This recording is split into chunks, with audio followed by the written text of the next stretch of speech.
Ow, ow, ow, ow, ow.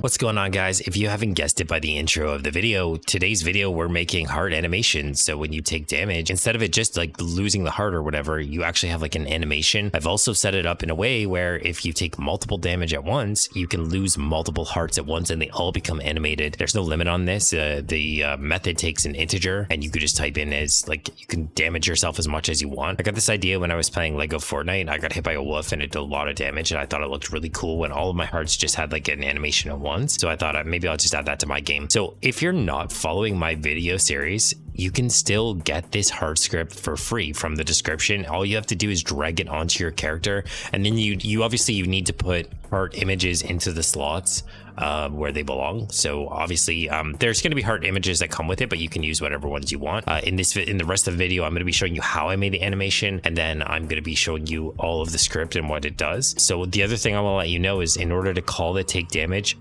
all you have to do is inside of the heart script, you can call take damage. If you're outside of the heart script, it's a static method. So you can just type in heart script dot take damage and then type in a number, and that's it, right? So like 1 damage or whatever, right? From any of your scripts. If you guys are enjoying the series so far, make sure you like the video and subscribe to the channel. And yeah. Okay, so the first thing that we need to do to get started is if we click on the hearts panel and we click on the color on the right, we're just going to turn up the alpha so we can actually see the background of the hearts panel. This is where the hearts are. So this is like the top left of the screen. And then we want to create a heart inside of this because we're going to animate one of the hearts and then we're going to copy the animation to all of the other hearts, right? So if we right click on this panel, we can click UI panel and we can make a hearts panel. So we'll call this heart animation, heart animation demo. And then in the top left here where we have this stretch, we'll hold Alt and Shift and we can double click on the top left. This will anchor this in the top left corner. And then we want to move this so that we want to just drag the heart into the slot so that it actually uses the heart. So if we drag this into the slot, you can see that it's faded and it's taking up the whole thing. So let's change the width and the height to 50. And then we can change the color to be full alpha so you can fully see the heart. And now that we have the heart, now we need to create the animation. Okay, so to create an animation in Unity, if you select the object or the thing that you want to animate, at the bottom, there's like an animation tab. If you don't have this, you can create an animation by right clicking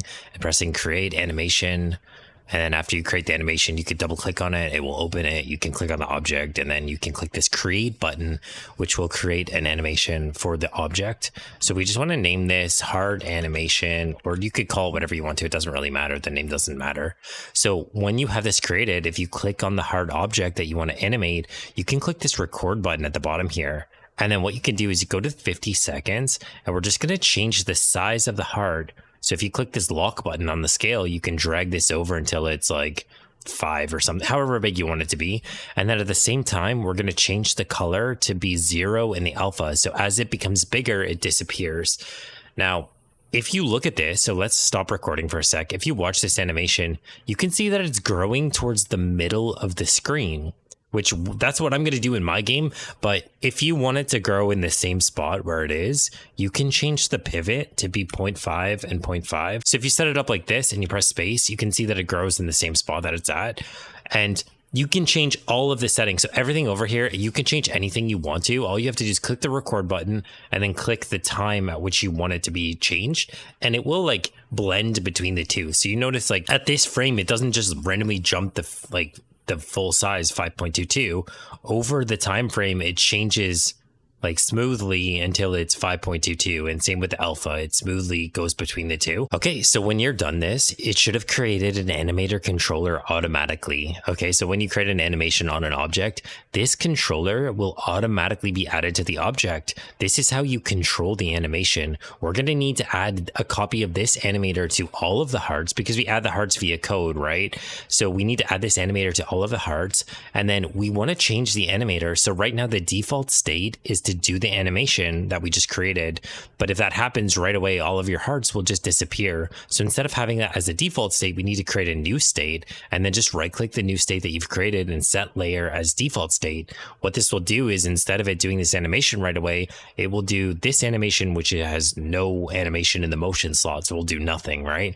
And then we want to, because we don't want this to be called right at the start, we want this to be called specifically when we want the character to lose health. Okay, and the next thing that I did is I created this damage panel, right? So it's just a panel that takes up the entire screen and it flashes red when you take damage.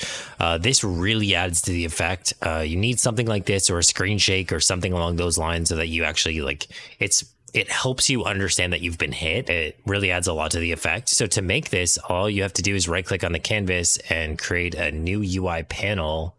And by default, the panel takes up the entire screen. So then all you have to do is change the color to red. Okay, so now I'm going to go over the scripting portion of this. If you didn't follow the last video, you obviously have to follow the last video or else this is not going to make any sense. So in my game, I'm using a static class for all of the settings, right? A static class is just a class. It doesn't inherit from mono behavior. It's just a class that we're using for settings.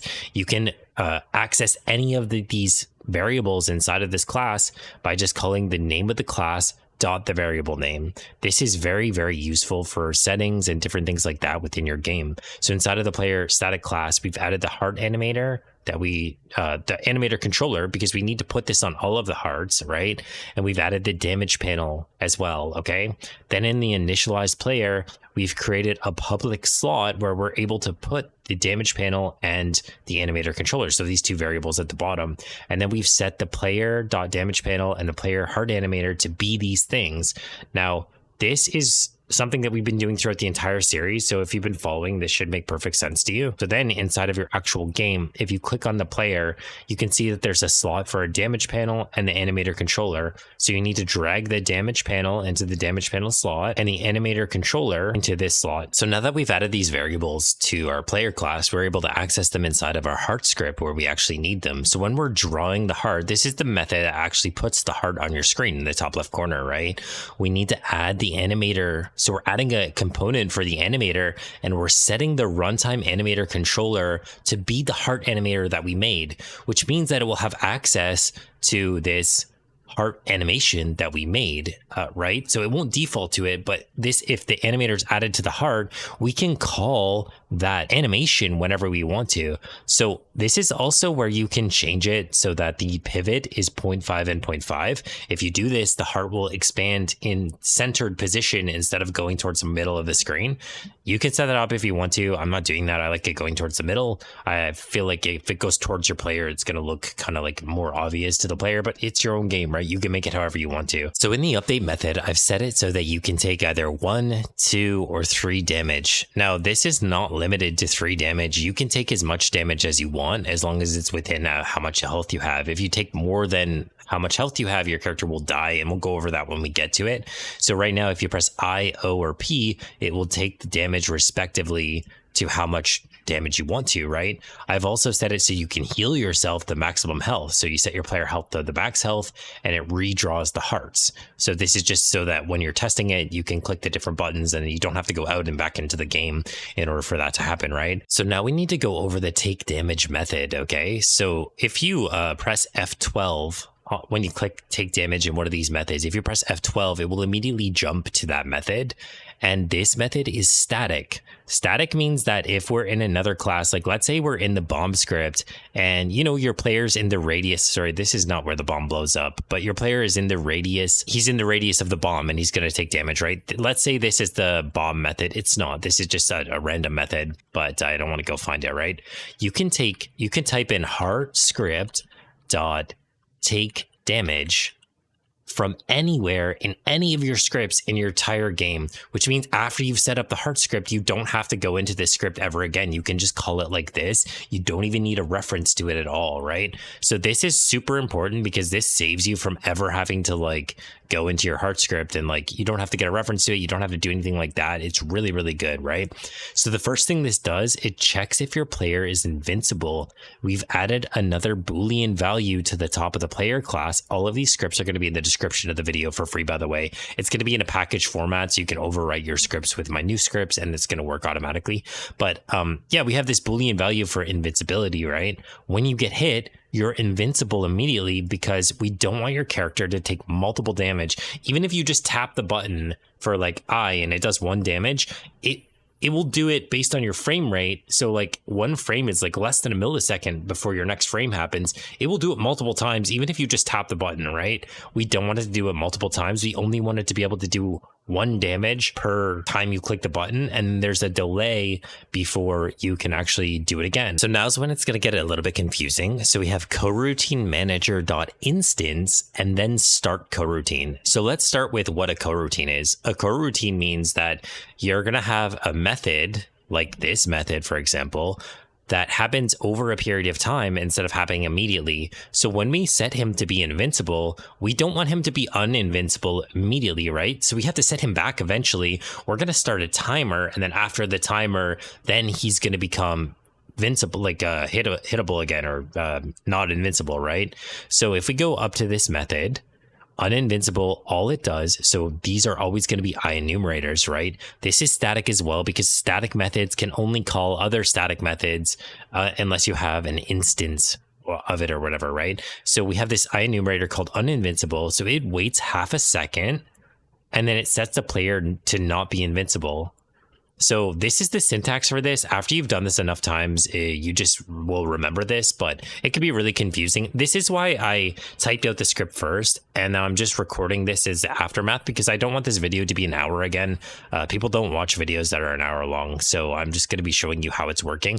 So we're starting this coroutine because anytime you call a coroutine, like an enumerator, you have to do start coroutine. Now we're using a coroutine manager.instance because coroutines have to be attached to a game object. So you need an object that's in the scene to attach this to. Static methods are not attached to an object in the scene.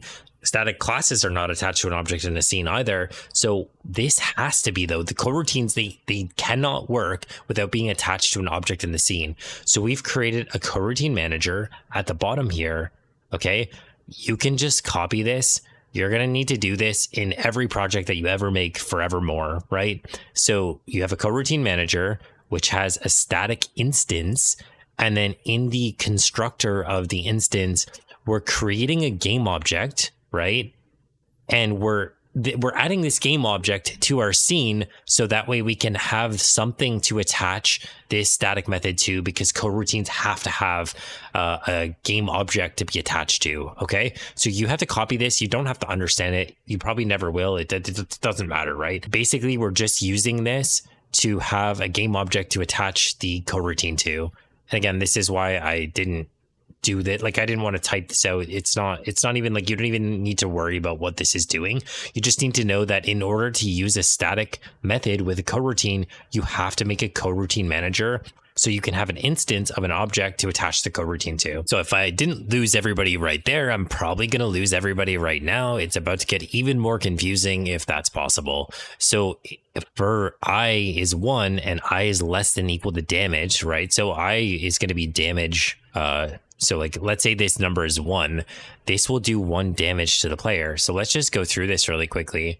So we're instantiating a copy. Okay, hang on. Let's just start with a paint. Let's use paint to depict what's happening here, because this is like a very, very confusing, and I probably already lost everybody, but it doesn't really matter, right? So inside of our game, we have this thing in the top left corner, our health panel. So this is the health panel. Okay, so we're instantiating a copy of the last heart. This is the heart panel, right? Player.heart panel. This is this entire panel, right? And we're getting a child, which is the player's health minus I, which is 1 in this case, right? So let's say the player has 4 health right now, right? So if the player has 4 health, minus 1 would be this one. So the player's health is 0 based. So it's 0, 1, 2, 3. So the player's health is 4 in this case, because there's 4 hearts, but the array is 0 based. So it starts at 0 and then it goes 1, 2, 3. So we're taking the player health minus I, which is 1 in this case, and we're instantiating a copy of this heart. So we're making a copy of the heart, and that is the copy that's going to come towards the screen, if that makes sense, okay? We're not going to be sending the actual heart towards the screen, because then it will be it will be gone afterwards, right? But we want the copy of the heart, because this vanishes. Our animation has the opacity set to 0 when it's done. So if it vanishes when it's done, then it won't be there anymore. But that's not how hearts work in the game. You have an empty heart container after you take a damage, right? So we're instantiating a copy of the last heart that's in the panel, and then we're getting the animator at the same time and playing the heart animation. So while you're instantiating it, you can get the component, the animator component, at the same time, and we're playing the heart animation, which is the animation that we created in the controller. I know that I probably just lost everyone. I hope that my picture helped a little bit. So it basically is just creating a copy of the heart, and then because the animation results in the opacity being 0, it disappears when it's done. And then after it's done, so this spawns that animation, and it's doing it for the amount of damage. So like if there's, let's say you do 3 damage, this is a for loop, right? So it does 1, 2, and then 3. It will do for each of them, right? So, and then it's setting the image in the actual heart that is not the one that's being animated, the one that's in the background, to be an empty heart for afterwards. Okay, so after it's done starting this animation, it will subtract the damage from the player's health. If the player's health becomes less than or equal to 0, it will start this coroutine to die, right? So if you go to the die coroutine again, by pressing F12, you can immediately jump to any method. And we're setting the damage panel, which is the red screen that we made at the very beginning, to be active. And then we're immediately doing the rest of this. So we don't have a delay here. In the damage script, we have a delay, and we're going to get to that after. But this doesn't have a delay. It will just happen immediately. And then we're deleting all of the hearts so that you can't see them anymore. And then we're playing the die animation. Then we're setting the player to be invincible so that he can't take any more damage after he's dead.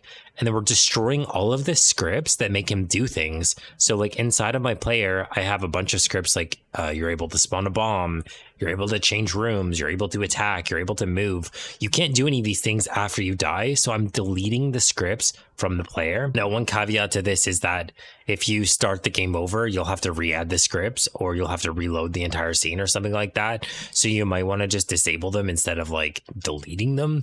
So that's also an option. You can disable them.